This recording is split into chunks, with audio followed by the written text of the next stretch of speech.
चाय ले लो। गरम चाय। आवाज इतनी साधारण थी कि रोज सुनने वाले लोग उसे अनसुना कर देते थे, लेकिन उस आवाज के पीछे एक ऐसा सपना था जो आसमान से भी ऊंचा था, और शायद किसी ने सोचा भी नहीं था कि बस स्टैंड पर केतली उठाने वाला वही दुबला-पतला लड़का एक दिन अपनी तकदीर खुद लिखेगा। सुबह के 5 बजते ही गांव के छोटे से बस स्टैंड पर हलचल शुरू हो जाती थी। धूल उड़ाती बसें, यात्रियों की भीड़, कुलियों की आवाजें, और उन्हीं सबके बीच 15 साल का अमन हाथ में एल्यूमिनियम की केतली लिए दौड़ता फिरता था। भैया, एक कम चीनी वाली देना। अरे ओ चाय वाले, जल्दी कर, बस निकल जाएगी। अमन हर आवाज पर मुस्कुराकर जवाब देता, आ रहा हूँ भैया। उसकी मुस्कान में थकान छिपी होती थी। रात को देर तक पिता की सेवा और सुबह फिर काम, लेकिन शिकायत कभी नहीं। अमन के पिता पहले रिक्शा चलाते थे। एक दिन शहर से लौटते वक्त ट्रक ने टक्कर मार दी। रीढ़ की हड्डी में चोट आई और जिंदगी बिस्तर तक सिमट गई। घर में कमाने वाला कोई नहीं बचा। माँ पहले ही इस दुनिया से जा चुकी थी। उस दिन डॉक्टर ने कहा था, इलाज लंबा चलेगा, दवाइयाँ नियमित चाहिए। अमन ने पिता का हाथ पकड़कर बस इतना कहा था, आप चिंता मत करो बाबूजी, मैं हूं ना। अगले ही हफ्ते उसने स्कूल छोड़ दिया, किताबें अलमारी में रख दी और केतली उठा ली।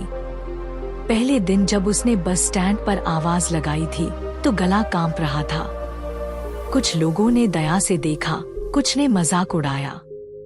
अरे ये तो मास्टर जी का होनहार लड़का है ना, पढ़ाई छोड़ दी।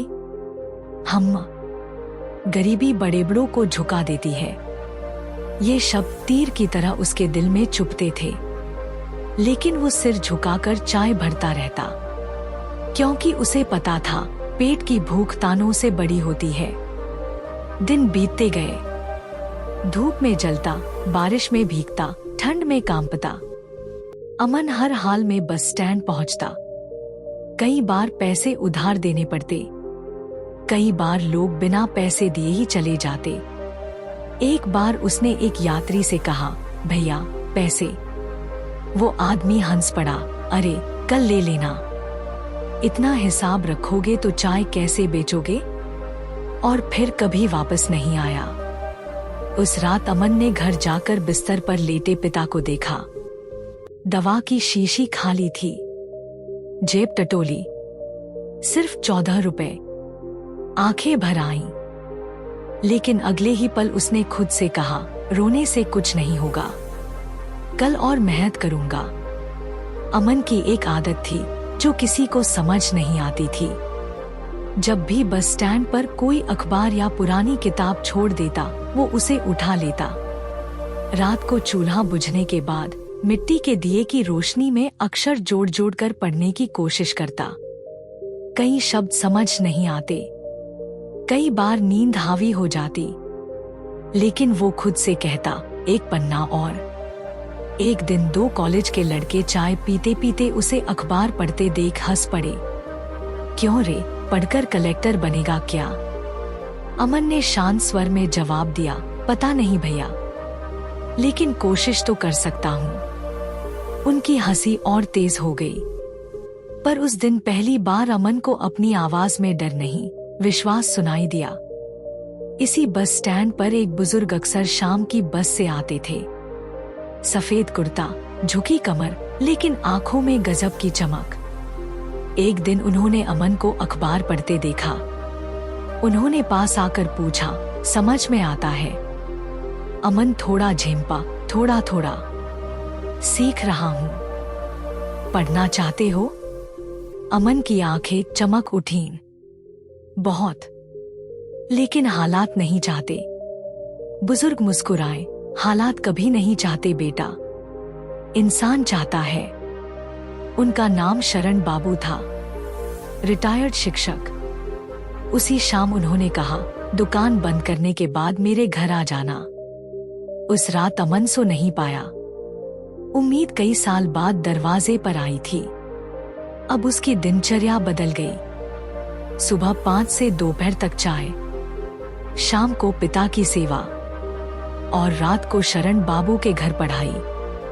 ये गणित का सवाल देखो, शरण बाबू कहते, सर ये भाग देना समझ नहीं आता। डरना मत, सवाल से दोस्ती करो। धीरे धीरे अक्षर शब्द बने, शब्द वाक्य बने और वाक्य सपनों में बदलने लगे।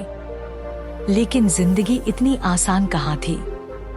एक दिन बस स्टैंड के ठेकेदार ने बुलाया, सुनो लड़के, यहाँ चाय बेचनी है तो हफ्ता देना पड़ेगा। अमन चौंका, लेकिन चाचा मैं तो बस गुजारा करता हूँ, मुझे कुछ नहीं पता। नहीं दोगे तो यहाँ खड़े नहीं हो पाओगे। उस रात अमन के सामने सबसे बड़ा सवाल था, पढ़ाई या रोजी।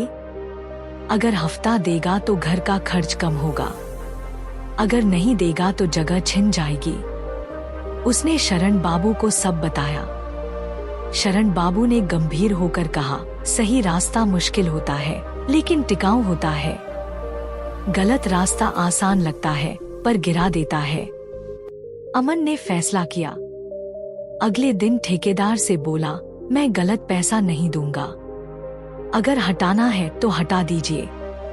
कुछ दिन उसे बस स्टैंड के कोने में खड़ा होना पड़ा। बिक्री कम हो गई, घर में फिर तंगी बढ़ी।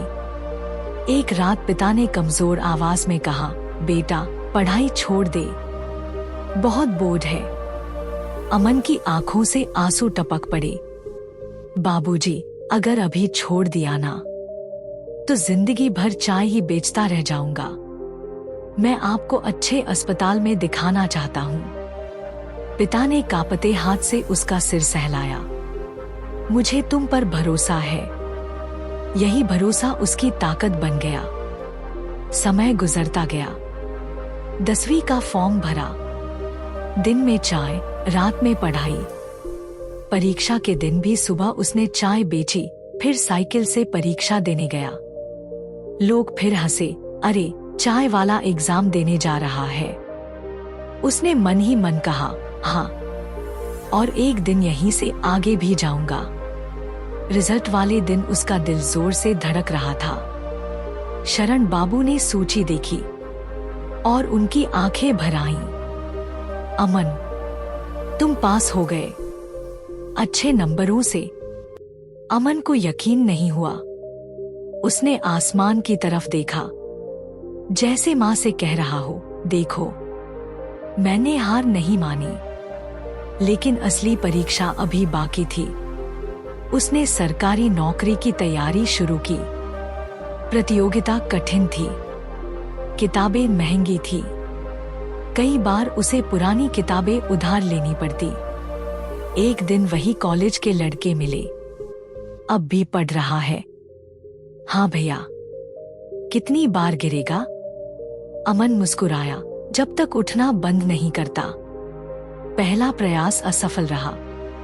परिणाम देखकर उसका दिल टूट गया। रात को उसने किताब बंद कर दी। लगा शायद किस्मत सच में साथ नहीं देती। वो घर के बाहर बैठा था। ठंडी हवा चल रही थी। दूर बस स्टैंड की हलचल सुनाई दे रही थी। उसे लगा जैसे जिंदगी उसी जगह अटक गई है। तभी शरण बाबू की आवाज आई, हार मान ली? अमन ने धीमे से कहा, शायद ये मेरे बस का नहीं। शरण बाबू ने सख्त लहजे में कहा, सपना तुम्हारा है या लोगों का? अगर तुम्हारा है तो उसे बचाने की जिम्मेदारी भी तुम्हारी है। ये शब्द बिजली की तरह गिरे। अमन ने उसी रात फैसला किया, एक आखिरी कोशिश नहीं। जब तक सफलता न मिले तब तक कोशिश। उसने खुद को और अनुशासित किया। सुबह 4 बजे उठना, 2 घंटे पढ़ाई, फिर चाय। दोपहर में नोट्स दोहराना। रात को मॉक टेस्ट। नींद कम, मेहनत ज्यादा। कई बार शरीर जवाब दे देता, लेकिन हर बार उसे पिता की दवा और माँ की तस्वीर याद आ जाती। फिर वो दिन आया। परिणाम घोषित होने वाला था। बस स्टैंड पर भी चर्चा थी।